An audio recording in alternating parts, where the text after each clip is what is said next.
Con Graciela nos hemos organizado, voy a empezar un poco yo, después ella va a intervenir y por ahí vamos a ir conversando. Y también la idea más que conferencia, siempre nos gusta pensar que podemos, a veces es difícil en un espacio virtual, pero que podemos convertir la conferencia en una charla, que a donde podamos participar todos, que no sabemos tampoco cuántos o quiénes son los que están del otro lado de la pantalla, y eso siempre es un poco inquietante. En primer lugar, quiero decir el título de la charla de hoy, la conversa y la parábola. Tomo estas dos cuestiones, que eso es un título que nos propuso la organización, no lo pusimos nosotras, y me parece que es un título como muy bien encontrado para pensar cuál es el eje en el cual, con el cual nos orientamos en la Fundación Nou Barris. La Fundación Nou Barris eh, tiene a su cargo un centro de salud mental, o dos, podríamos decir, dos centros de salud mental e infanto-juveniles en el distrito de Nou Barris. Es decir, que somos, si bien somos una fundación, formamos parte de la red pública de atención a niños y adolescentes en el distrito de Nou Barris. Y destaco esto porque me parece muy importante, dado que hoy nos encontramos para hablar de lo que es una producción, una investigación que desarrollamos al interior de nuestra entidad, y que esa investigación se convirtió en un libro. Y esto, podríamos decir así, se dice rápido, pero es algo muy arduo y muy difícil. Y si en el público hay gente que trabaja dentro de la red de salud mental, social, educativa, de lo público, sabe perfectamente que para poder investigar hay que hacerse un tiempo, que es la misma institución la que decide darlo para poder tenerlo, porque en realidad no está contemplado dentro de nuestros centros que haya una investigación posible. Entonces, eso me parece que es muy importante destacarlo. Nosotros, como mostraba la presentadora, la investigación es una investigación que la desarrollamos durante algunos años a partir de un servicio que tenemos desde hace 27 años, un servicio que es el fruto de la colaboración entre el Servei Català de la Salud y la de Gaia. Bueno, antiguamente la de Gaia, porque ahora cambió el nombre, me parece, pero tampoco tengo muy claro ahora cuáles son exactamente las siglas. ¿Por qué esta investigación? Nosotros, eso digo, ¿no? Es hace 27 años que trabajamos con la mitad de los CRAES, de los Centros Residenciales de Acción Educativa de la ciudad de Barcelona, porque la ciudad de Barcelona se dividió en dos, no es por distrito, es decir, que nuestro trabajo es con chicos de distintos lugares. Eh, Hace más de 27 años que trabajamos con ellos. Y bueno, cuando ya cumplíamos 25, nos planteamos que teníamos que poder dar cuenta. Si bien siempre habíamos hecho publicaciones dando cuenta de lo que hacíamos, nos pareció que era un momento muy fundamental para poder producir una investigación de tipo cualitativo, aunque también es verdad que tiene datos cuantitativos, pero básicamente es una investigación cualitativa que no encontrábamos en otros lugares, porque obviamente para hacer una investigación uno ve cómo está el estado de la cuestión y entonces empieza a investigar. Y podemos decir que nosotros esta investigación, digo, para poder entrar en el tema de la violencia, porque me parece que es importante pensar en una palabra que tiene que ver con la investigación, pero que también tiene que ver con la violencia. Podemos decir que la investigación es una respuesta.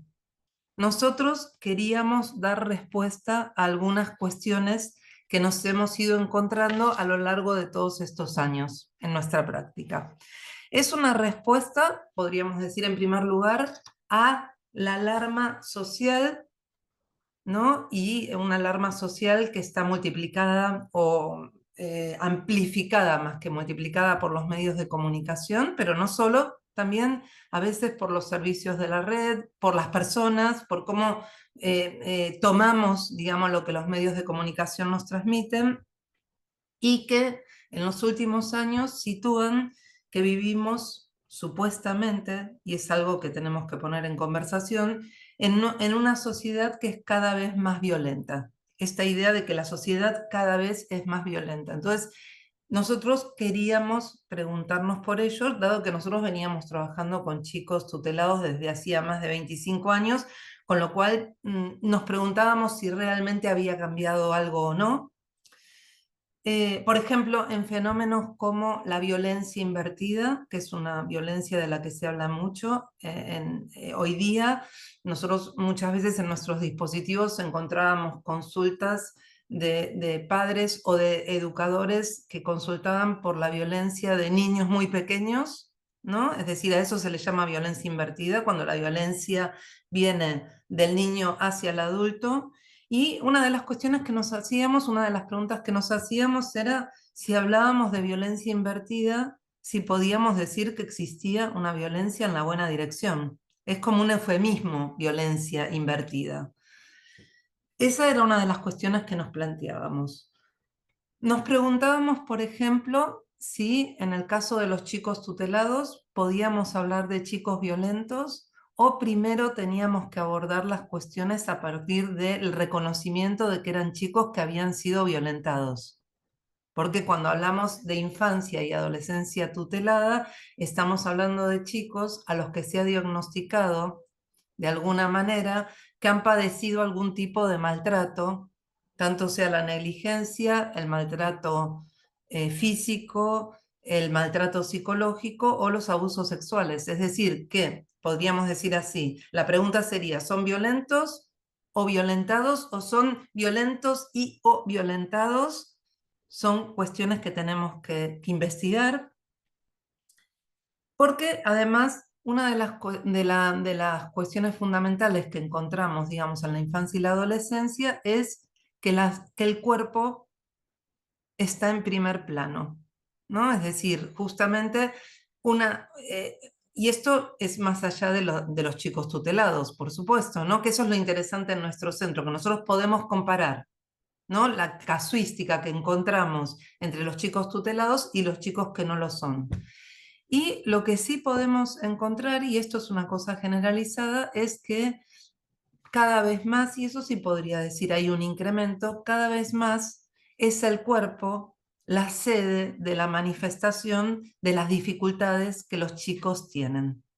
Entonces, cuando nosotros podemos reconocer eso, cuando podemos decir, no es que es un explosivo, porque muchas veces la tendencia general es a ponerle nombre y a fijarlos con etiquetas. Bueno, nosotros tratamos de huir de esta idea de etiquetarlos y podemos pensar que no se trata tanto de que sea un explosivo o que sea un violento. Por ejemplo, huimos de la etiqueta de violento porque nos parece que eso los puede fijar en un lugar del que difícilmente podrán salir si nosotros los fijamos. Ahora voy a decir por qué difícilmente podrán salir.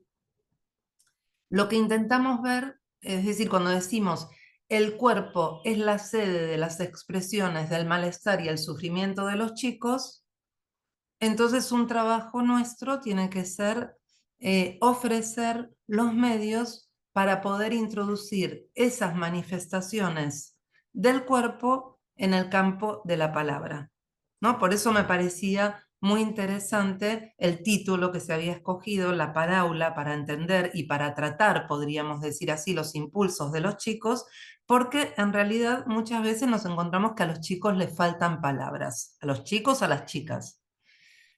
Por otro lado, también la conversa, ¿no? Esto de la conversa me parece muy interesante porque también nuestra apuesta en el trabajo con los profesionales que rodean a los chicos tutelados, sean los educadores sociales que trabajan en los CRAES, sean los trabajadores sociales que trabajan en los servicios sociales y que por ahí fueron los primeros detectores de que algo no funcionaba en esa familia, sean los profesionales que trabajan en los EAIAS, con todos ellos hemos hecho grupos de conversación para poder validar las conclusiones a las que llegábamos, es decir, eso se puede ver dentro del libro.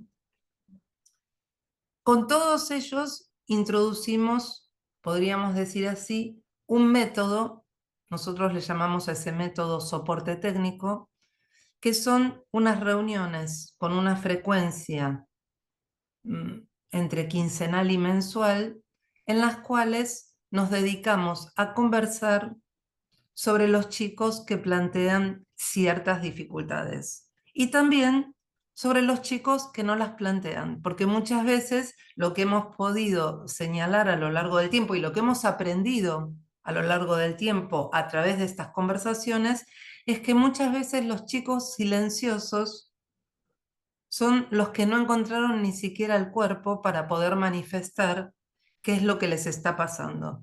Y aunque no nos preocupen porque no hacen obstáculo a la vida cotidiana de las instituciones, tenemos que poder hablar de ellos para ver cómo están. Entonces, ese es un punto que me parece muy importante situar. El cuerpo, ¿no?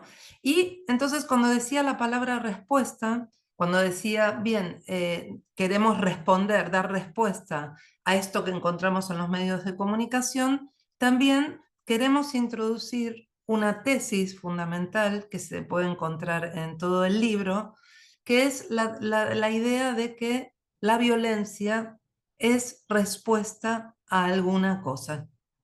Esta es una tesis fundamental, ¿no? Es decir, la violencia muchas veces nos parece que aparece vinculada a la palabra inmotivada, ¿no? O se dice desencadenada, pero en realidad nosotros tenemos la idea de que nunca hay una violencia sin motivo. Lo que pasa que a veces los motivos no son transparentes, no son visibles o no son audibles, ¿no? Por ejemplo, a veces tenemos explosiones importantes en chicos que tal vez tienen una actividad alucinatoria de la que no están dando cuenta y que esa actividad alucinatoria los lleva a hacer cosas para las cuales nosotros no estábamos preparados. Entonces, eso me parece que es muy importante, no tener la hipótesis, después podemos discutir, podemos pensarlo, de que la violencia siempre es una respuesta. Por ahí no es la mejor respuesta. Pero a veces, incluso en el libro, pueden encontrar algunos casos a donde la respuesta violenta fue una solución en determinado momento de la vida de un chico por todas las cosas que estaba sintiendo internamente. Entonces, nos preguntamos, nos hacemos muchas preguntas, ¿no? Es decir, ¿qué entendemos por violencia y si es lo mismo que la agresividad? O, por ejemplo, son cuestiones que se pueden encontrar desarrolladas en el libro y de las que podemos hablar más adelante. Hay una relación entre las experiencias vitales de deprivación, donde han primado los malos tratos en distintas edades y los fenómenos de violencia. Es una pregunta que nos tenemos que hacer porque son todas las preguntas que parten del sentido común, ¿no? Es decir, el sentido común con el que nosotros nos hemos encontrado durante todos estos años, por ejemplo, es el sentido que dice que si un chico ha sido maltratado, él mismo va a ser un maltratador. Entonces, nosotros queremos interrogar estas cuestiones, porque en realidad, y esto lo adelanto como una conclusión de toda esa investigación, en realidad lo que hemos encontrado es que no es algo tan obvio ni tan directo, ¿no? Que de un chico maltratado surja un maltratador. ¿Mm? Pero sí podemos decir, cuando decía antes, si nosotros los nominamos como violentos y los fijamos en ese lugar, muchas veces nos encontramos con comportamientos paradójicos. Y esos comportamientos paradójicos son que a veces chicos que parecen muy desobedientes, en realidad son profundamente obedientes al lugar desde donde los esperamos. Por ejemplo, si nosotros decimos, este chico siempre responde, es un violento, siempre responde violentamente, posiblemente nos encontremos con ese tipo de respuesta del lado del chico o de la chica, justamente porque es el lugar que nosotros le estamos dando.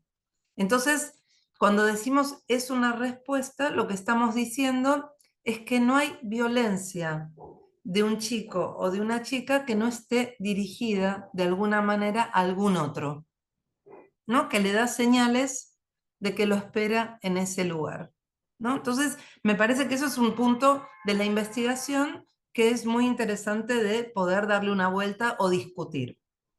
Por ejemplo, las marcas familiares que se inscriben en los chicos con los que trabajamos a partir de los malos tratos, es decir, de haber sufrido un trato violento, se reproducen de manera automática, ¿no? Es algo que nos podemos preguntar.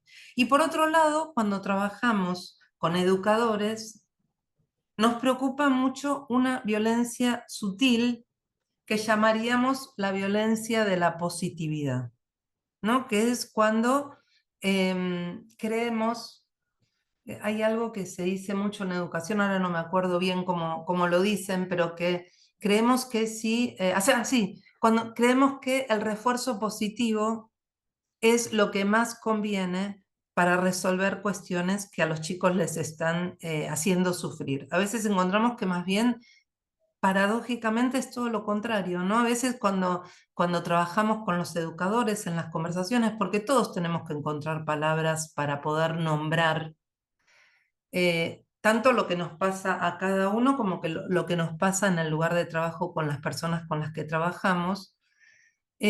A veces encontramos la idea de que ofreciendo un refuerzo positivo vamos a mejorar la situación de un chico. Y en realidad es interesante porque muchas veces nuestra indicación es que más bien hay que entusiasmarse bastante poco, ¿no? Con ciertas cuestiones que están empezando a hacer los chicos, porque a veces cuando les mostramos demasiado entusiasmo,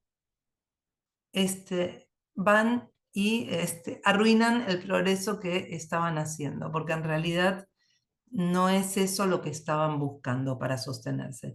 Y la otra violencia que nos preocupa mucho en la actualidad y que me parece que es algo por lo que estamos todos atravesados, es el hecho de que socialmente en este momento todo sufrimiento o malestar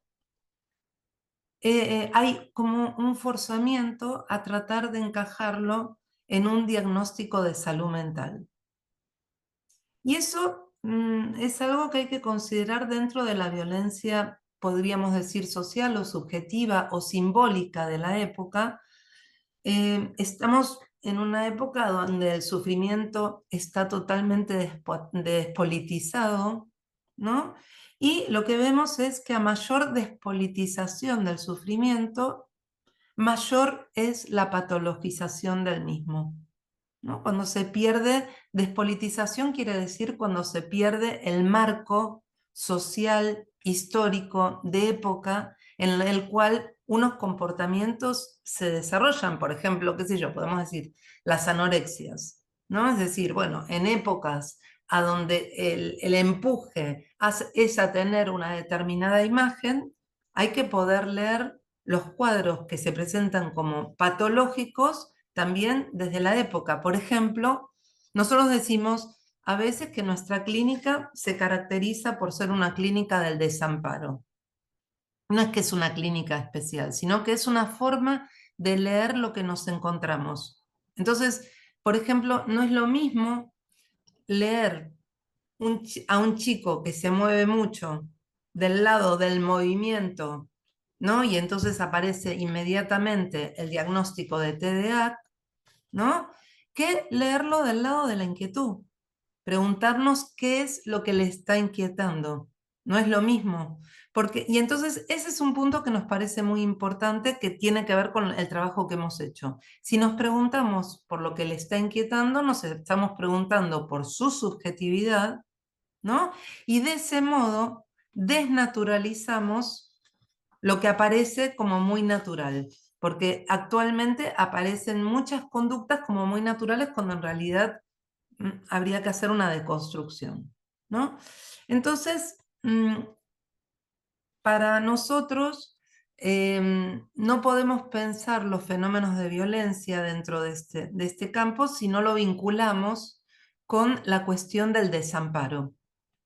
Eso es muy importante, ¿no? Nosotros hacemos una diferenciación entre el desamparo social y el desamparo subjetivo, ¿no? Y decimos, el desamparo social, podríamos decir así, es el desamparo que todo el mundo puede ver, ¿no? Que en realidad nos enteramos de que un chico está desamparado porque los vecinos escuchan gritos o porque va a la escuela y él mismo, a veces de manera espontánea, muestra unos golpes y a veces de manera casual, cuando se desviste o se cambia para poder hacer gimnasia, aparecen esos golpes. Bueno, hay distintas formas en que el desamparo social emerge.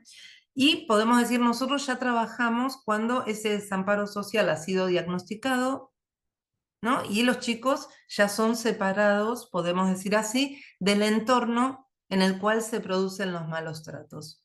Y entonces ahí es a donde nos encontramos con otro tipo de desamparo que nos parece muy radical, que es lo que nosotros llamamos el desamparo subjetivo, ¿no? El desamparo subjetivo no se, no se puede diagnosticar con lo que se ve, ¿no? Se diagnostica más bien con lo que cada persona puede decir de lo que le está pasando. Y podemos decir que una de las cuestiones en el desamparo subjetivo es que es una situación en la cual los chicos y las chicas no obtienen los elementos para regularse solos, o sea, les aparecen, de nuevo vuelve la cuestión del cuerpo, tienen un montón de sensaciones en el cuerpo que para poder regular necesitan otro que les ayude a regularlas.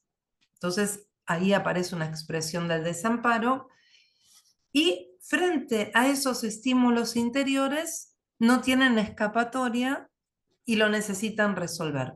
Y lo curioso es que nuestra forma de pensar la clínica que hacemos, y es lo que tratamos de introducir en las conversaciones, por ejemplo, con los educadores sociales, es que muchas veces los chicos y las chicas, cuando les aparece esa sensación de desamparo subjetivo, ya traen un modo particular de tratar lo que allí les sucede.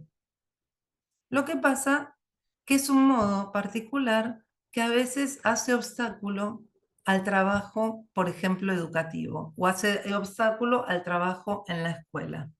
Pero para nosotros, para los clínicos, eso es lo primero que tenemos que explorar. Explorar cómo los chicos tratan eso que les está pasando en el cuerpo. Y lo que vemos es que hay algunas respuestas de las chicas y los chicos para tratar eso que les pasa en el cuerpo que es del orden de la inhibición. Por ejemplo, cuando vemos los bloqueos en la escuela, ¿no? Cuando se producen bloqueos escolares que no se entiende muy bien por qué son, y cuando podemos poner a trabajar algo de eso con los chicos, nos encontramos que muchas veces son chicos que no tienen la suficiente confianza como para mostrarle al otro todo lo que no saben, ¿no? Y entonces se cierran. O son respuestas del lado del síntoma, de la angustia o de las identificaciones. Por eso a veces, podríamos decir así, hacen, eso se ve mucho en el campo de la tutela, pegan los que han sido pegados, ¿no? O tenemos otra modalidad en la que se presentan sus soluciones, que es la construcción de lo hostil, nosotros le decimos. ¿Qué quiere decir la construcción de lo hostil? Quiere decir que muchas veces nos encontramos con chicos que están muertos de miedo, pero que se defienden de ese miedo que ellos mismos no reconocen, porque si nosotros les preguntáramos, ¿tienes miedo? Dirían que no, y se defienden de ese miedo dando miedo a los otros. También hay los chicos que introducen la negación, ¿no? Es decir, niegan, podríamos decir así, las realidades de las que parten. O la idealización, ¿no? Cuando, por ejemplo, vienen de situaciones de mucho maltrato y sin embargo idealizan a sus propios padres. Y nosotros, justamente, ese es un tema de discusión bastante interesante con otros profesionales porque la tendencia habitual es a decir, hay que decirles la verdad, ¿no? De los padres. Y nosotros siempre introducimos en estas conversaciones que no hay nadie más que ellos que saben la verdad de esos padres porque han convivido con eso, pero que hay en determinados momentos de la infancia y la adolescencia la necesidad estructural de idealizar al otro con el que uno ha vivido siempre. Bueno, y antes decía la cuestión de la desobediencia o, por ejemplo, chicos, a veces hemos tenido casos de chicos que tienen un síntoma que no es que sea muy habitual, pero es un síntoma complicado de tratar, que es la encopresis, ¿no? Que es cuando los chicos se hacen caca y generan mucho mal olor. Y a veces hemos visto que chicos que tienen este síntoma en realidad es un modo que han encontrado para mantener al otro del que tienen miedo a distancia. Entonces, es interesante porque si tomamos esta cuestión, lo que vemos es que a veces los chicos traen un modo de tratar lo que les pasa, que es un modo de autoprotección, y que entonces lo primero que hay que hacer es respetarlo para ver si en esa exploración que ellos van a hacer con nosotros podemos darles vías para que puedan encontrar otras soluciones que sean más socialmente aceptables. Pero en todo caso, lo que sabemos es que una vez que alguien ha aprendido a defenderse, a sobrevivir, podríamos decir así, sigue haciendo lo mismo cuando ya no existe razón para ello, cuando eso ya no tiene sentido, que es a veces cuando decimos, pero ¿por qué lo sigue haciendo si aquí las cosas son de otra manera? Pero es un aprendizaje, podríamos decir así, que ese chico ha producido y que repite hasta que se encuentra con otra cosa. Entonces, un par de cosas más y después le paso la palabra a Graciela y después podemos volver. Lo que me parece importante es que nosotros tomamos como un encargo como centro de salud mental en este momento, tener una orientación de trabajo que sea antialarmista, por un lado, y antidestino. Por eso decía lo de no fijar a los chicos, o sea, porque vengan de un lugar determinado, no tienen que estar condenados a repetir, ¿no? Y porque lo que hemos visto es que no tienen por qué reproducir las marcas que traen de manera automática. Y entonces, cuando hicimos esta investigación, escogimos casos donde aparecían fenómenos violentos. Graciela va a hablar de algunos casos, fenómenos violentos como heteroagresiones físicas, verbales, fenómenos violentos como las autolesiones, robos, fugas, autodestructividad, errancias, etc. Y, y es lo último que voy a decir, lo que nos parece importante es que hay que distinguir que una cosa es el fenómeno violento, lo que vemos, ¿no? Lo que está en el discurso común. Otra cosa es que el chico o la chica que tratamos pueda subjetivar algo de lo que ha hecho como siendo del orden de la violencia, es decir, hacer un reconocimiento de la misma. Ese es un paso, son como pasos.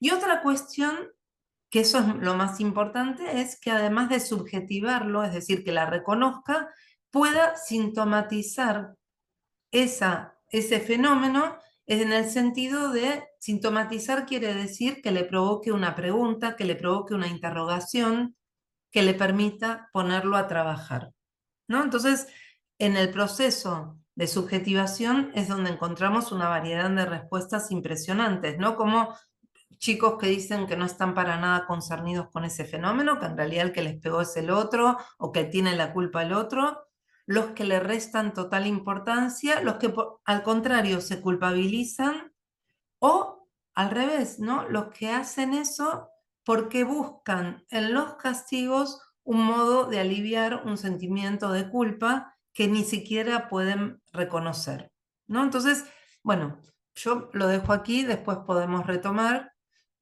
para seguir conversando. Sí, hola, buenas. Bueno, mi idea es poder trabajar, o sea, un poco transmitir otra parte de la violencia, ¿no? Porque nosotros cuando hablamos de violencia solemos pensar en sujetos peleando. Bueno, Susana nos ha dado un amplio marco, ¿no?, de lo que consideramos violencia, pero normalmente pensamos en sujetos peleando, como decía, uno que maltrata a otro o un impulso violento siempre dirigido hacia otro. Pero hay otro tipo de violencia, que evidentemente en este momento está generando mucha preocupación y que es la violencia contra sí mismo, las autoagresiones y el suicidio. Me interesa en este momento poder hablar justamente de esta violencia. Entonces, por una parte, a nosotros nos parece importante, creo que Susana también comentó esto, que todas las cuestiones de autoagresión, cortes, quemaduras, golpes contra sí mismo, se diferencian de lo que nosotros llamamos intentos de suicidio. Las lesiones que un sujeto comete contra sí mismo no siempre tienen como finalidad eh, terminar con la vida. ¿Mm? Los cortes tienen una significación que varía según los sujetos.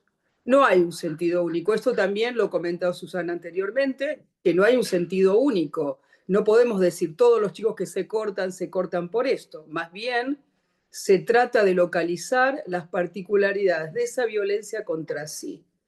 Una función del corte, también retomo lo que comentaba Susana, es justamente tratar ese desborde pulsional que emerge en la adolescencia. Algunos sujetos nos relatan cómo el corte apacigua. El dolor del cuerpo hace cesar el dolor mental, el dolor psíquico. A veces la marca en la piel puede deberse a ideas delirantes o melancólicas, ¿no? Una voz que dice córtate. Justamente tenía una paciente que me explicaba que se cortaba porque había una voz que le decía que hiciera eso, una chica con una psicosis muy grave y que explicaba esto en una sesión como una especie de secreto que no había contado a nadie. Pero es justamente en el trabajo con la palabra dicha en la sesión, esta palabra está vinculado a lo que nosotros llamamos la transferencia, o sea, la transferencia es un concepto fundamental desde el psicoanálisis, que es ese vínculo que hace que alguien suponga al que le escucha un saber que podrá utilizar para mejorar, para ayudarlo a comprender su malestar. Entonces, que digamos que una vez instalada la transferencia, los chicos y las chicas podrán decir algo de esos cortes que ellos realizan. Entonces, a partir de estos encuentros, lo que era autolesión puede transformarse en la expresión de un malestar y la salida hacia otras vías. María, por ejemplo, de su nombre ficticio, aclaro que voy a hablar de casos, voy a hablar de muchos casos, de algunos, bueno, no de muchos, de algunos casos que me sirven un poco, nos sirven para poder explicar estas cuestiones teóricas que vamos introduciendo. Entonces, justamente en relación a los cortes, hay una joven, María, que también es un nombre ficticio, que de 14 años, que explica el malestar que le provoca la exigencia de sus padres con los estudios. De sus padres y posteriormente de sus educadores, porque entró en un centro. Entonces, si bien es una buena estudiante, siente que eso no los contenta. Se autolesiona cada vez que tiene un examen. Oculta sus marcas, son solo para ella. El pediatra las ve y la deriva. Y, y sugiere que pueda ser atendida en nuestro servicio. La marca aquí es un recuerdo de lo que ella no ha hecho bien. Es ahí donde ella puede, a partir de hablar de estas marcas, desplegar su historia, sus sentimientos de ser abandonada, de en primer lugar haber sido desplazada con el nacimiento de una hermana hace años. Cortarse también como forma de sentir el cuerpo vivo. Es un acompañarse con el dolor. Y estas son palabras de un adolescente que había emigrado recientemente y los padres trabajaban todo el día y la habían dejado sola. La autolesión no es necesariamente un paso previo al suicidio. Me parece que es importante anudar esto porque a veces hay una confusión como si el suicidio o tuviera unos pasos previos que se pueden prever, ¿no? La autolesión es un hecho diferencial y como aunque haya jóvenes que intentan suicidarse y que hayan empezado haciéndose lesiones en su propio cuerpo. Con respecto al suicidio, sabemos que está presente desde el comienzo mismo de la historia. Es un acto que es propio de nuestra especie, aunque ahora hay gente que dice que los orangutanes y los simios también se suicidan, pero lo que nosotros sabemos, lo que sabemos porque los propios sujetos dan cuenta es que es algo de nuestra especie. Y últimamente hemos oído mucho hablar de suicidio, en los medios, en simposios, en distintos lugares. Se habla de la prevención, de la ayuda, de los teléfonos a los que llamar. Pero las cifras de suicidio, lejos de descender, van en aumento. Las estadísticas nos dicen que por cada suicidio hay 20 intentos, lo cual nos hace pensar en este fenómeno. Entonces, ¿qué hacen los números? Los números no hacen más que dar cuenta de un fenómeno que se extiende, pero no dicen nada de la particularidad de cada uno de esos actos, de qué le pasa a ese sujeto. Nosotras, que trabajamos en un dispositivo de salud mental, nos preguntamos o podemos pensar, ¿qué escuchamos en nuestra práctica diaria? ¿Mm? Lo primero que podría decir es que el suicidio, además de poner al descubierto un sufrimiento insoportable de aquel que decide quitarse la vida, deja una secuela de dolor entre familiares y amigos. Y lo que hemos comprobado también a partir de nuestra experiencia es que podemos abordar el suicidio con cierta eficacia si podemos acompañar al sujeto que no desea vivir, si lo podemos acompañar a que sepa un poco más sobre este acto. Porque el suicida puede explicar sus razones conscientes, ¿no? Puede escribir una carta diciendo que lo conduce hacia ahí. Pero las razones más profundas, inconscientes, aquellas que no conoce, no le dicen mucho, no le permiten a él poder entender sus verdaderas razones. Hay unas razones más profundas, inconscientes, y que se trata de poder hacerlas emerger. Tendremos que pensar que en general poco sabemos sobre nuestro propio desamparo, la fragilidad y los temores. Generalmente ignora aquello que lo angustia y entonces decide poner punto y final a su vida. Me gustaría hablar brevemente de dos jóvenes que he atendido. Estos jóvenes estaban no todavía tutelados, pero estaban en una situación de cierto desamparo, que ya veremos un desamparo más del lado subjetivo, y que fueron derivados por urgencias del hospital después de activar lo que se llama el Código Riesgo Suicidio. El Código Riesgo Suicidio, digo por si no lo conocéis, es un código que se activa desde los hospitales cuando aparece un sujeto que o ha intentado hacer intento, o sea, ha intentado suicidarse o bien ha hecho verbalizaciones al respecto. En ese sentido, cuando se activa este código, los casos que no son derivados tienen que atenderse en un margen de 48, 72 horas. O sea que se activa algo que implica una urgencia en la atención. Entonces, este caso, digamos, que estos dos casos de los que voy a hablar entran así y después se planteará el desamparo dadas las situaciones particulares de estos jóvenes. En el primer caso, este caso lo voy a llamar Adrián, este joven de 17 años fue llevado a urgencia por su mejor amigo después de tomarse un frasco de pastillas de su madre, que encontró en casa de su madre. En las urgencias le hacen un lavado de estómago y llaman a su familia, que estaban totalmente sorprendidos porque no podían creer que su hijo estuviera tan mal como para cometer un acto de este tipo. Le dan el alta y es derivado a nuestro servicio, donde lo veo pocos después de estos hechos. Insisto que estos casos, si directamente no vienen desde servicios sociales, sí se activa después de que se detecta cierto desamparo, toda la cuestión que tiene que ver con poder proteger a estos jóvenes de desamparo. Entonces, es derivado de nuestro servicio y ahí lo recibo y Adrián me dice que estaba harto, que no le encontraba sentido a nada. Y esto es lo único que puede decir. Esto es lo único que puede decir hasta que en sucesivos encuentros habla de aquello que le preocupa. O sea que ahí se necesita un tiempo para que un sujeto pueda enunciar algo que lo vincule a su acto suicida. No siempre existe esta posibilidad. Justamente creo que este es el problema, que no hay tiempo. Entonces, también esto es algo que señaló Susana, el tiempo que necesitamos. Entonces, en sucesivos encuentros puede justamente hablar de esto. Y esto tiene que ver con el desamor, con una elección sexual no aprobada por su entorno, e incluso podría decir que esta desaprobación de manera inconsciente también es la del mismo. Él habla de una soledad que intenta resolver saliendo por las noches y bebiendo con amigos.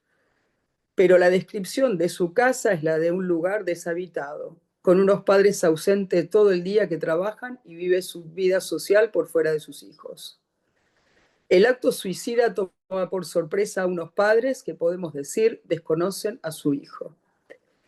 El tratamiento de este caso ayuda a resolver un impas en el que estaba el sujeto. Su decisión de empezar una relación con un amigo y no tener claro qué carrera seguir estudiando. Agrego también que el impas tenía que ver si entraba en servicios sociales, si se podía ir de su casa, era una situación que él se estaba planteando. Adrián pudo comprender qué lo detenía y qué otra solución era posible. Me interesa hablar de este caso justamente porque es a partir de las palabras del sujeto que nosotros podemos entender y ayudarle a entender cuál es un camino para encontrar otra solución que fuera posible. Me interesa también señalar otro caso, también de un chico, también de un joven, totalmente distinto, podríamos decir que una situación totalmente diferente a nivel social. Lo voy a llamar José. José es hijo de inmigrantes. También llega a urgencias, después de explicar a su tutora del colegio que se ha intentado suicidar cortándose las venas. Ella lo acompaña al hospital, permanece ahí 3 días y luego es derivado a nuestro servicio, también con el código riesgo suicidio. Cuando llega, explica que se siente una carga y que no quiere seguir viviendo. Poco a poco puede ir un poco más allá de su deseo de desaparecer y puede relatar algo de su historia. Me explica, ¿no? Después, insisto, de estos primeros momentos donde de lo único que se puede hablar es de este deseo de desaparecer. Sus padres se conocen en su país de origen y viajan primero a Francia. El padre maltrataba a la madre y a su madre, y la madre huye hacia Barcelona, embarazada de José. El marido la busca y la vuelve a maltratar, hasta que hay una intervención policial y el padre es detenido y desaparece de la vida de ambos. Pero la madre maltratada se transforma ella en maltratadora de su hijo. Solía llegar, explica, esto es algo que él va contando en la sesión, me dice que por primera vez puede hablar de esto, que es la llegada de su madre alcoholizada a la casa y que cuando él le decía algo, la madre se violentaba contra él. En un momento, siendo un poco mayor, él puso un límite y se enfrentó a ella para parar los golpes después de una pelea. Será la abuela la que acompaña al joven a las visitas, dado que su madre nunca ha venido. Y es en una sesión donde él puede hablar también de este odio a su madre, de sentirse una carga, de no encontrar un lugar en el mundo que lo condena a la precariedad.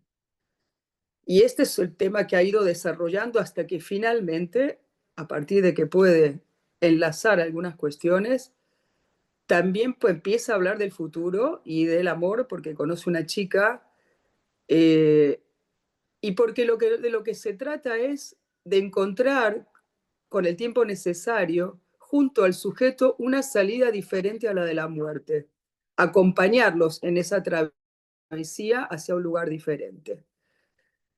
Entonces, un poco tomando esto, ¿cómo intervenimos? ¿Cómo pensamos el tratamiento en estos casos? Nuestra forma de abordar, y aquí voy a insistir en algo que tomó Susana anteriormente, nuestra forma de abordar a los sujetos que nos consulta la podemos resumir en una frase. Trabajamos, bueno, no sé si la podemos resumir, pero digo, trabajamos caso por caso. Intentamos, pese a la presión asistencial, hacerlo, poder escuchar la particularidad de cada caso. En los casos, como les decía antes, de suicidio, en la red de salud pública, se activa este código riesgo suicidio, ¿vale? Entonces ahí hay esta cuestión de intervenir de manera rápida. Entonces, ¿cómo intervenimos? Una vez que llega el caso, después de una primera entrevista, podemos ir pensando si es necesario también incluir a un psiquiatra o al asistente social o a la educadora social o, como el caso anterior, hacer una derivación también a servicios sociales para pensar en un posible desamparo, que es lo que está en juego en este caso. Todas estas figuras trabajan junto a nosotras en nuestra institución. Pensamos también muchas veces si es necesario volver a derivar el caso, si por su gravedad puede volver a necesitar un ingreso. Entonces, digamos que hay una primera entrevista a partir de que llegan los casos y a partir de eso nosotros podemos pensar qué tipo de intervención podemos hacer en un caso de esta gravedad. Perdón. Y también otra cuestión que nos parece muy importante es tratar con cuidado la información a los adultos referentes, ya sea la familia o los educadores.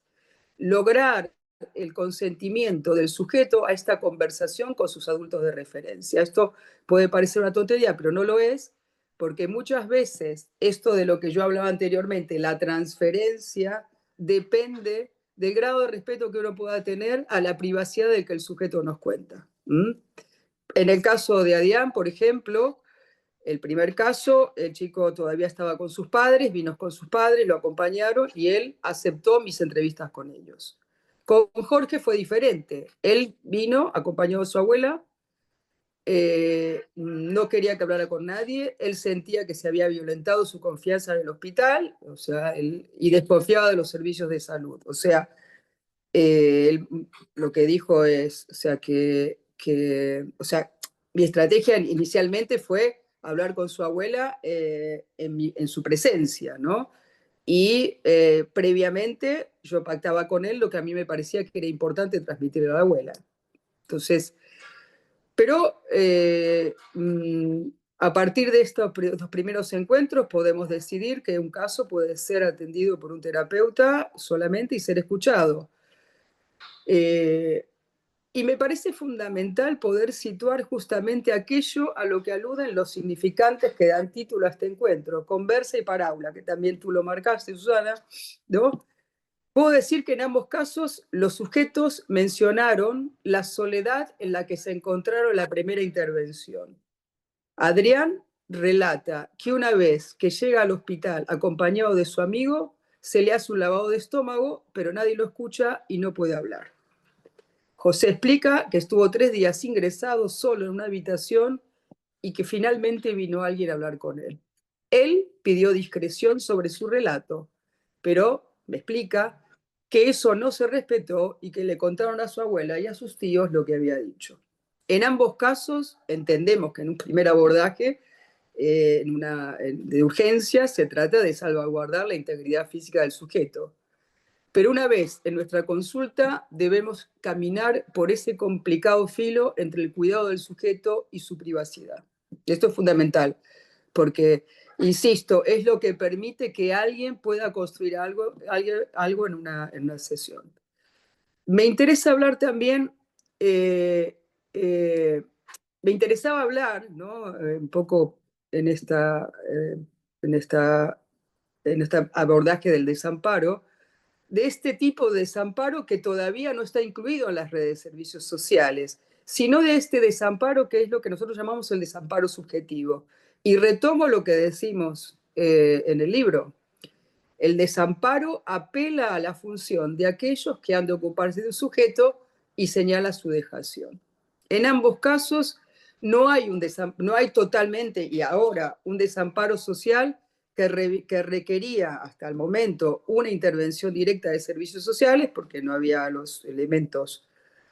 Pero hay una soledad del sujeto frente a su dolor que es necesario acompañar. ¿Mm? Y yo, bueno, lo dejo aquí para que me hagan preguntas sobre estos casos y otros, como el caso que comenté anteriormente, de esta joven que escucha voces, que era una chica que vivía en un centro, voces que la instaban primero a hacerse daño y después a tirarse por la ventana. Pero esto ya, si quieren, lo podemos hablar en la, en la, poder hacerme preguntas luego, ¿vale? Muchas gracias, Susana, y muchas gracias, Graciela. La verdad es que ha sido muy, muy interesante, muy duro, pero también muy interesante. Empezaremos, si queréis, por unas preguntas que nos hicieron llegar los asistentes a través del formulario. Y una vez pues las lance, todos los asistentes que quieran realizar preguntas, que utilicen el chat y las leeré al final de estas preguntas. La primera pregunta és: com treballar amb joves infractors que tenen el primer contacte amb la justícia? No sé si Susana o Graciela, quien quiere. Susana, ¿quieres tú? Sí. Bueno, digamos, me parece importante situar que el servicio del que hablamos no es un servicio especializado en jóvenes infractores, porque en Cataluña está separada, digamos, la cuestión de la protección a la infancia y la adolescencia de la cuestión de la justicia juvenil. Eso me parece que es importante tenerlo en cuenta. Sin embargo, es verdad que a veces trabajamos con chicos que vienen obligados, ¿no? Vienen obligados porque han hecho una falta y han pasado, algo de su situación ha pasado por el juez, o, por ejemplo, trabajamos dentro de este servicio con los casos que se llaman de compromiso socioeducativo, que es un compromiso que las familias toman con el EAIA y que muchas veces dentro de esos compromisos hay la obligación de venir al psicólogo, ¿no? Entonces, tengo que decir que al principio uno, hace muchos años, porque también es verdad que uno va aprendiendo muchas cosas, y los chicos nos van enseñando muchas cosas. Al principio pensábamos que si alguien venía obligado, eso no se podía atender, ¿no? Y con el tiempo nos hemos ido dando cuenta que a veces la obligación es una oportunidad, ¿no? Entonces, ¿cómo trabajamos? No diría que hay una técnica. Nosotros más bien lo que damos, ofrecemos es un espacio para que se pueda decir algo de lo que está pasando. Y no es decir, y por supuesto cuando estoy diciendo esto no estoy diciendo de algo que sea fácil, porque hablar no es sencillo. No es sencillo. Y en la infancia y la adolescencia a veces nos encontramos con situaciones de un mutismo muy importante. Pero es cierto que si nosotros estamos suficientemente trabajados nosotros mismos y preparados para poder sostener ese tiempo de silencio, para poder sostener que a veces se viene a sesión a decir cosas muy diversas. Además, no solamente los chicos los atendemos en sesión, digamos, ¿no? Tenemos un equipo muy variado a donde hay psicólogos, psiquiatras, educador social, terapeuta ocupacional, trabajador social, enfermera, y entonces en la confluencia entre todos esos modos diversos de abordaje, a veces podemos ofrecer espacios diferenciales a los chicos a donde incluso de entrada no los confrontemos con la palabra, porque a veces Sí. poder hablar eh, Ajá. puede ser algo muy violento para un chico. Entonces a veces nosotros decimos, a veces la palabra es el punto de llegada, después de todo un trabajo previo de Ujú. encuentros en diversos espacios, y tenemos diversos espacios para poder encontrarnos, a donde poder finalmente decir algo. El punto es saber que es, podríamos decir así, uno tiene ciertas hipótesis en el trabajo, ¿no? A Graciela decía, por ejemplo, una de las hipótesis importantes en nuestro trabajo es suponer que hay otras razones que no Mm. solamente son las conscientes. Esa es una suposición que nosotros tenemos y cuando trabajamos con esa suposición, eso mismo nos hace ofrecer un lugar para que algo de eso emerja. O cuando decimos nosotros que nuestra posición es una posición de no saber. Nosotros no sabemos porque qué es lo que les pasa a los chicos con los que empezamos a trabajar. No tenemos un protocolo a donde decimos, si hace esto, entonces le pasa esto. Entonces, esa posición de no saber, por ejemplo, a veces los chicos vienen acompañados con un educador que dice un montón de cosas sobre el chico. No, este chico se porta mal, hace esto, por lo otro, seguro que tiene que ver con que el padre no sé qué, bueno, un montón de cosas. Cuando el educador sale del espacio en el que estábamos hablando, le preguntamos al chico, ¿tú estás de acuerdo con esto que dijo el educador? Y muchas veces nos encontramos con que nos dicen no tienen ni idea de nada, no saben para nada de qué se trata. Y esa pregunta, ¿tú estás de acuerdo?, ya inaugura un espacio que yo llamaría espacio guión oportunidad para poder decir algo de lo que a ellos les está pasando, ¿no? Nosotros somos como una especie de burbuja, ¿no? A donde ellos tienen la posibilidad de decir si nosotros somos suficientemente humildes en el abordaje que hacemos, no sabemos muy bien qué le está pasando. Él o ella nos tienen que decir de qué se trata. Sí, yo quería agregar, sí, se me escucha, ¿no? Sí. Quería agregar una cuestión que es, aparte de la palabra, digamos, o no es aparte, en realidad nada, no es aparte, sino que también contaros que tenemos niños por ahí más pequeños y que entonces hay una serie de pequeños objetos que vehiculizan la palabra del niño. O sea, hay algo, por eso yo antes decía, bueno, lo expliqué un poco en relación a mis casos de adolescentes que por ahí vienen y no me dicen nada, todo está mal, me quiero matar, y que después de un tiempo pueden hablar. Con los niños pequeños puede pasar que vienen, juegan con sus juguetes, arman todos unos esquemas, hasta que finalmente hay algo de eso que pueden ponerle palabras a la situación en la que están. O adolescentes que me traen sus diarios, por ejemplo, que no hablan, que traen sus escritos. Entonces, justamente lo que nosotros abrimos es un espacio para esa subjetividad, ¿no? Cuando yo digo, ¿cómo trabajamos con el dolor de los sujetos? Es ese espacio que nosotros tratamos de que sea lo más plástico posible, en el plástico es dentro de un despacho, ¿no? Pero hay una plasticidad que tiene que ver con lo que nosotros podemos ofrecer. Aprovecho y recuerdo, traigo a colación un caso de una chica, cuando justamente yo estaba empezando en este servicio hace muchos años, que que todo el mundo me hablaba de ella. Todos los educadores me explicaban que era un desastre, que rompía, que tiraba, que insultaba, que no la soportaban. Y entonces, bueno, yo cito a la chica venía, se sentaba y me decía que estaba bien. Y le digo, ah, sí, pero ¿qué pasa? No, no, yo estoy bien, no pasa nada. Y esto, entrar y decir que estaba bien, se fue repitiendo durante 6 meses, por lo menos. ¿Por qué yo la seguía citando? Porque yo la citaba y ella venía. Y siempre estaba puntual, esperando la sala de espera que yo la atendiera. Hasta que un día se rompe y empieza a hablar de su drama familiar. Pero si yo a la tercera sesión, que no me decía nada, no hubiera tomado en cuenta que ella estaba viniendo, no hubiera habido espacio para esa palabra. Creo que por eso, tanto Sara como yo, hablamos de la necesidad de un tiempo, ¿no? Cosa que lamentablemente a veces no es posible, no se valora en los servicios de salud mental. El tiempo que se necesita para desarrollar una problemática, para hablar de sí. No, muy interesante, porque esto aparte, mira, justamente creo que respondes un poco una segunda pregunta que nos habían lanzado, que es cómo podemos los profesionales, pues, cómo poderlos ayudar a encontrar estas palabras para exteriorizar esto que sienten. Por ejemplo, una de las maneras sería, en este caso, el tiempo, ¿no? Darle el tiempo necesario para que esta persona pues encuentre él mismo las palabras o tenga la confianza para poder expresarlo, ¿no?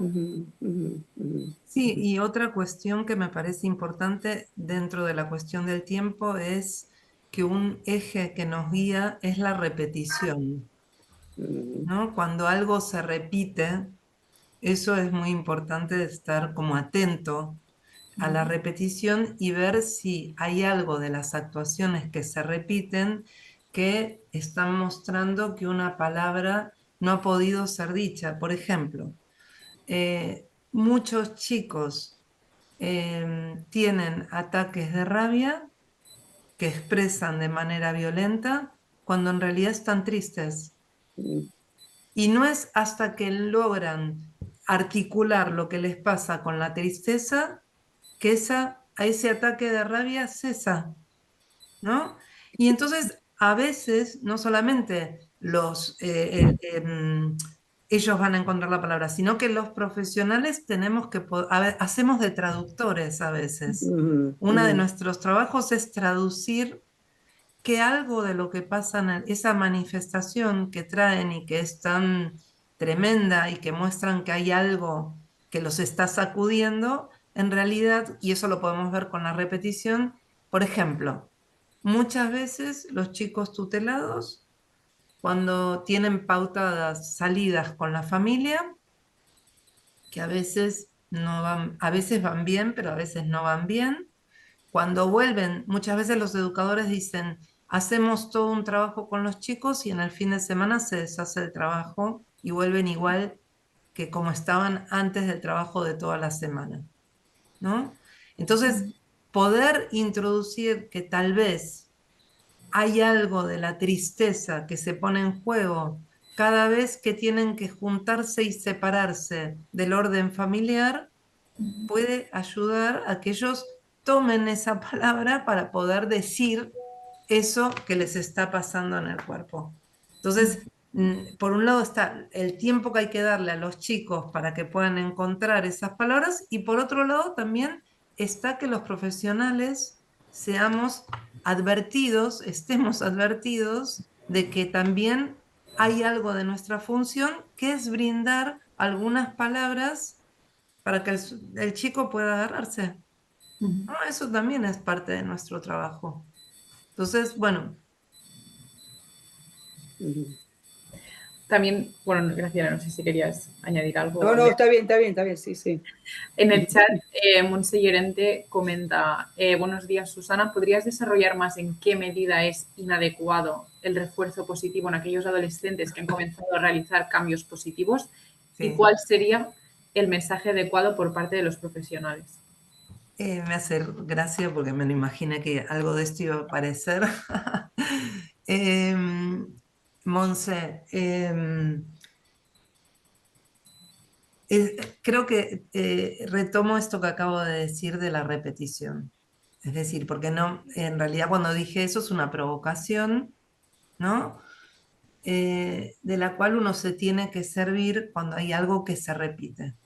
Entonces, muchas veces encontramos que hay chicos, por ejemplo, en el ámbito educativo muchas veces te hablan de chicos que dicen, estás siempre castigado, ¿no? Entonces nosotros en estas conversaciones que tenemos con los educadores, que los vemos una vez cada 15 días, que construimos el caso, que trabajamos a partir de las ideas que pueden ir surgiendo, cuando aparece esta verbalización, está siempre castigado, lo que surge así de manera espontánea es decir, ¿y para qué lo castigas? Porque si está siempre castigado, tal vez no es la mejor fórmula, digamos, de tratar esto, ¿no? Entonces, por ejemplo, encontramos que a veces hay chicos que están siempre castigados porque cuando los empezamos a tratar, vemos que hay una necesidad de castigo inconsciente porque hay una culpa, los chicos a veces se sienten culpables, por ejemplo, de la situación que los llevó a estar en el CRAE. Eso es una cosa muy habitual, cuando en realidad están en el CRAE porque no ha habido la forma de cuidarlos de la mejor manera. Pero a veces ellos se sienten culpables de eso. Y entonces, cuando alguien se siente culpable y no lo sabe, muchas veces busca el castigo en el otro como un modo de aliviar esa culpa. Y cuando eso se repite, eso nos indica que alivia la culpa por un rato corto y se repite porque va a volver a buscar una solución que no debería encontrar en el otro, ¿no? Esa es una. La otra es esto, ¿no? Entonces, cuando el chico empieza otro estilo de cosa que se repite es esos chicos que, bueno, un poco desastres, qué sé yo, que la cosa no funciona y de repente empieza a funcionar. Algo empieza a funcionar. Y vemos esto, el refuerzo positivo es que los educadores están muy contentos y entonces empiezan a animarlo, ¿no? Y como que insisten en esas medidas, esas cosas que el chico está haciendo.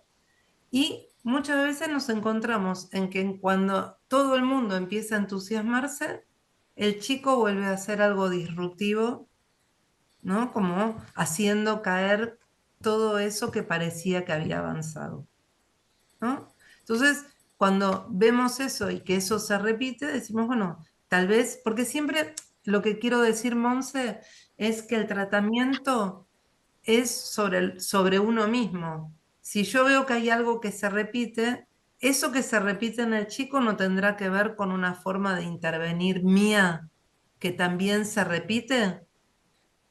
No tendré que cambiar mi forma de intervenir. Por ejemplo, nosotros, un elemento, una cosa que es una herramienta para nosotros es la sorpresa.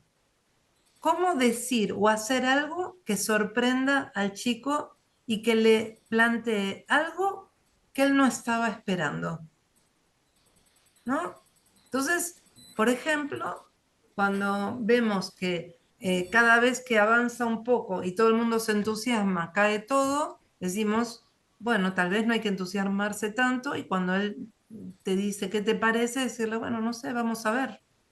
No hay mucho que, es decir, no hay una frase, es más bien como decir, "Bueno, vamos a ver si, cómo va esto, ¿no? Démosle un tiempo. Cosas un poco evasivas, ¿no? Que permitan que algo que está empezando a funcionar se inscriba, porque lo que tenemos, porque el tema es el siguiente. Tenemos que cambiar en la vida de un chico una satisfacción por otra. Y aunque nos parezca paradójico, los castigos producen una satisfacción. Por eso hay chicos que están todo el tiempo haciéndose castigar. No es porque sean masocas, es porque algo Mm. obtienen de eso.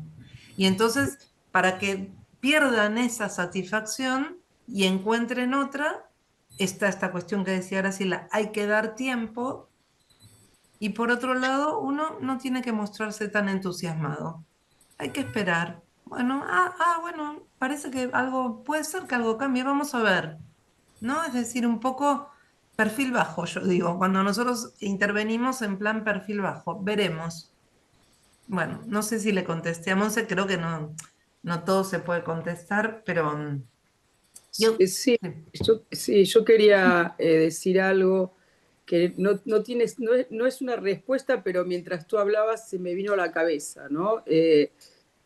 Y lo vinculo con la cuestión de las autoagresiones y de los suicidios, que es un tema que a mí me interesa particularmente, eh, que es la minimización de algunos gestos, ¿no? O sea, eh, que a veces, bueno, está llamando la atención, ¿no? O sea, por ejemplo, me acuerdo que el primer caso, uno de los primeros casos que recibí y de que he escrito y que creo que también están en nuestro libro, era una chica así que empezó a consumir, tomaba unas pastillas Entonces ella quería desaparecer, y entonces tomó, pongamos, 5 pastillas de, una medicación que encontró.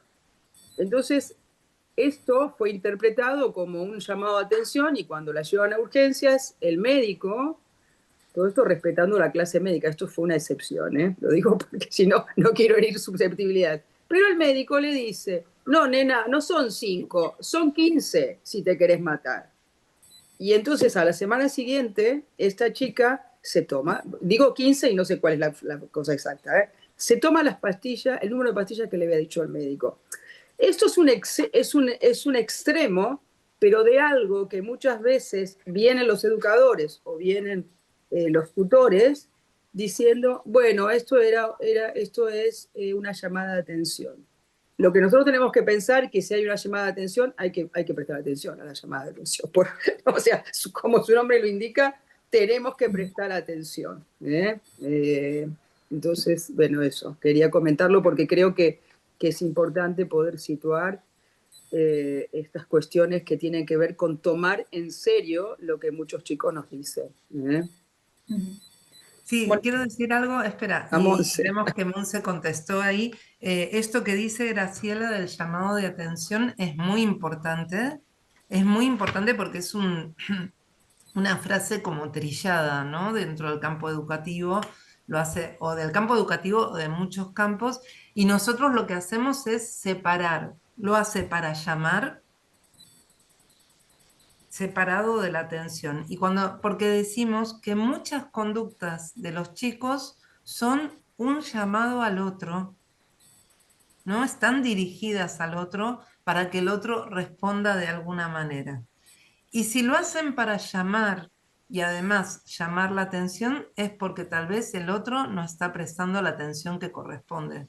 Por eso siempre decimos esto, lo que nos parece importante es tomar a cargo qué cosas nosotros podemos modificar para poder introducir algo nuevo en la vida de los chicos y no responderles del modo en que están habituados. O sea, solamente cuando se produce un efecto de sorpresa hay una posibilidad de cambiar algo. Ah, ¿cómo? Este no me está castigando todo el tiempo. ¿Qué pasó aquí? ¿No? Puede preguntarse un chico. O sea, algo puede cambiar. ¿No? Y me gusta la respuesta de Monse porque viene a confirmar justo que el refuerzo positivo no es lo más positivo del mundo. Sí. sí. Es que cuando reforzamos demasiado positivamente, tú puedes, tú puedes, tú puedes, ¿no? Que esa sería la frase del refuerzo positivo. Lo que aparece del lado del sujeto es no puedo, no puedo, no puedo. Es como si fuera un mandato superyoico. Y entonces eso es de lo que hay que separarse. Eso puede ser muy violento porque realmente le hace sentir a una persona que en realidad no puede cumplir con lo que el otro espera de él. Y eso es algo que no hay que olvidar nunca, que los chicos están muy pendientes de lo que el otro les muestra que espera de ellos. Eso es muy importante. Por eso decía, son obedientes a eso. Y entonces y cuando uno le dice, está bueno que no te fugues, hay que ver exactamente qué les está diciendo. Muchas gracias, Susana. Lanzaré otra de las preguntas que nos habían hecho llegar por el formulario, que es que es relacionado un poco con lo que habíamos comentado antes, pero nos preguntan si hay alguna medida o un método para que las personas aprendan a controlar sus emociones. O sea, antes estábamos hablando más, por ejemplo, de cómo hacer que las expresen y ahora cómo hacer para que las controlen cuando a veces ellos, la misma persona no sabe cómo hacerlo.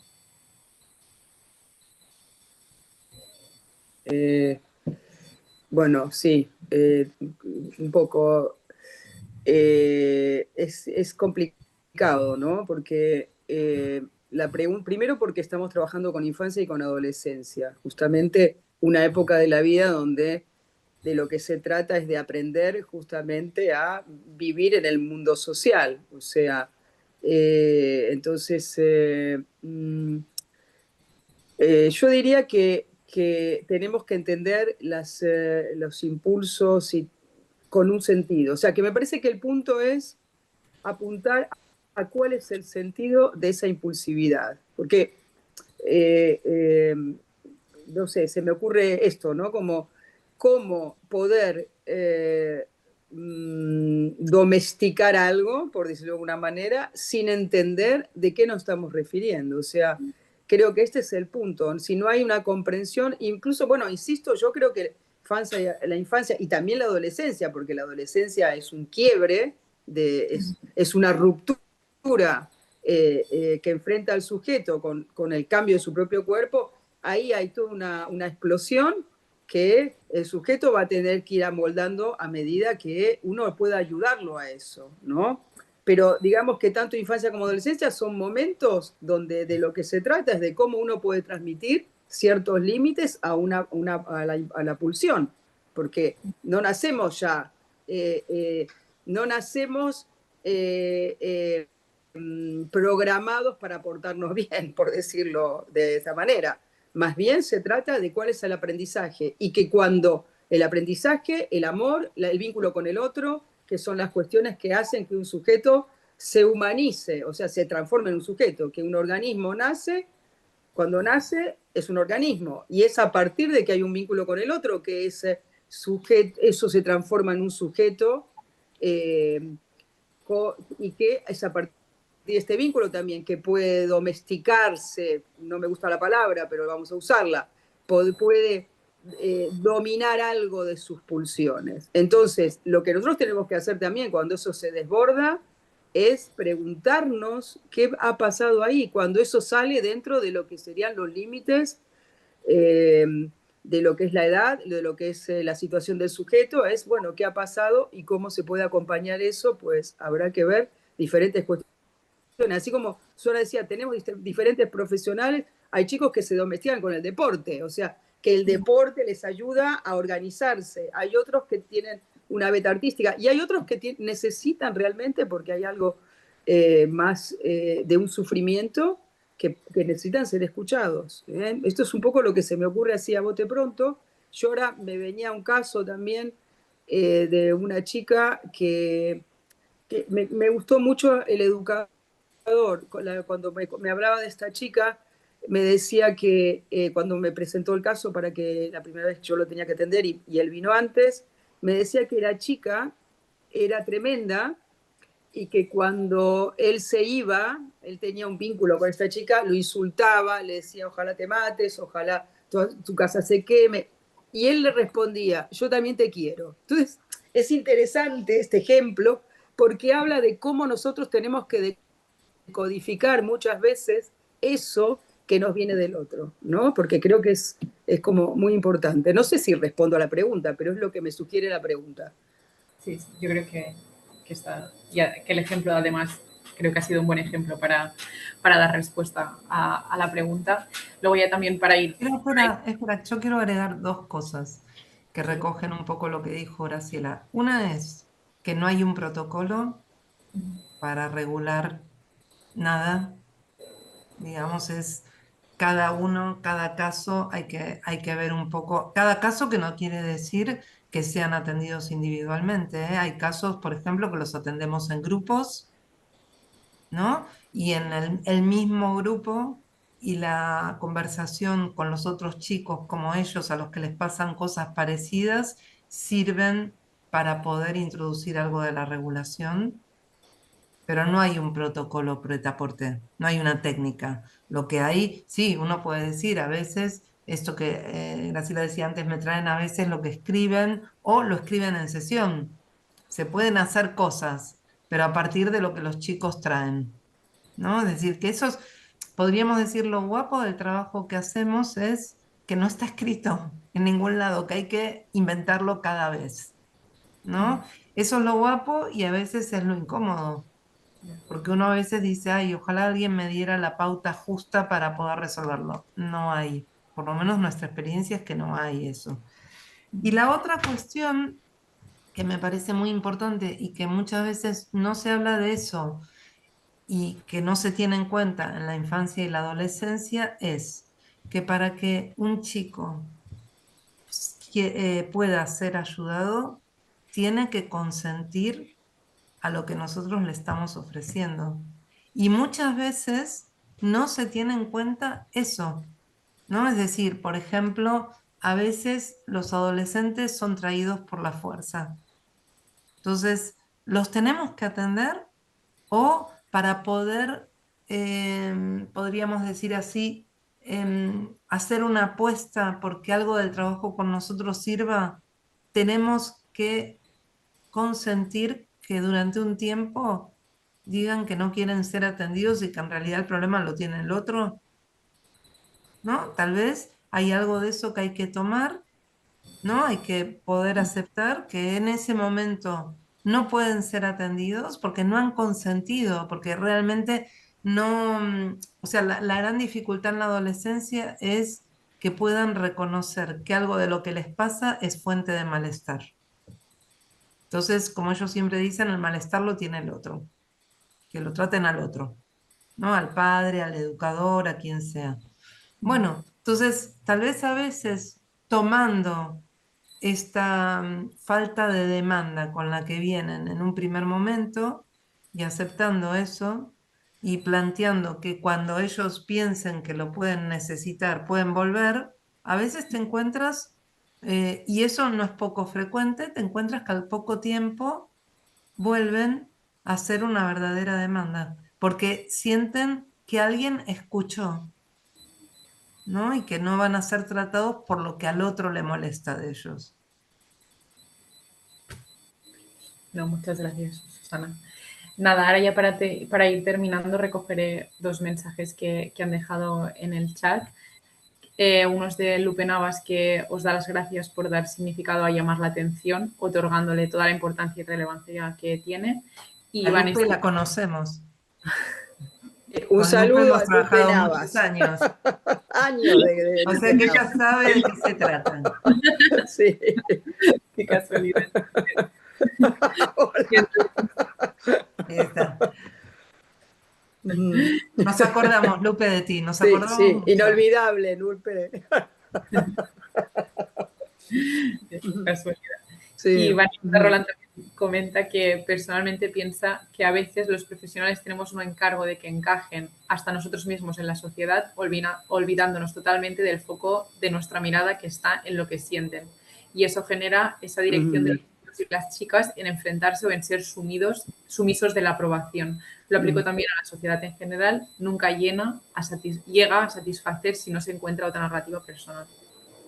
Bien, muy Claro. bien. Eso está muy bien porque realmente es un poco el mensaje que queremos transmitir, ¿no? Que los chicos, los niños y los adolescentes responden a la sociedad en la que viven y que a veces se trata más bien de que los adultos nos podamos interrogar sobre qué les estamos pidiendo. Hoy creo que salía un artículo en el diario.es que hablaba, justamente el titular era niños hiperactivos porque se les exige que estén trabajando todo el día como un adulto. Es un titular muy interesante en ese punto, ¿no?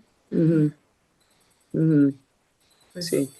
Ahora que llegamos ya a la 1:30, tenemos que empezar a dar ya por terminada esta sesión. Solo daros las gracias, Susana y Graciela, y también a los asistentes por venir y participar con vuestras preguntas.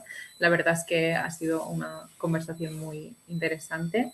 Muchas gracias por compartir pues, vuestros conocimientos y vuestra experiencia, sobre todo.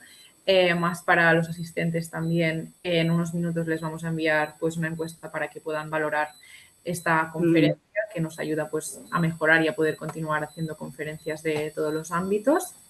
Y nada, si alguno de los asistentes está interesado en otras conferencias, mañana realizamos una sobre la transición al mundo laboral de los jóvenes que tienen altas capacidades y el viernes hacemos una sobre vivienda cooperativa como alternativa comunitaria. Entonces, si alguien está interesado, se puede inscribir. Y nada, muchas gracias por vuestra asistencia. Muchas gracias otra vez, Susana y Graciela. Y hasta la próxima. Bueno, gracias a vosotros por la invitación, por el cuidado, por todo, por darnos este momento también, ¿no? Para hablar, ¿vale?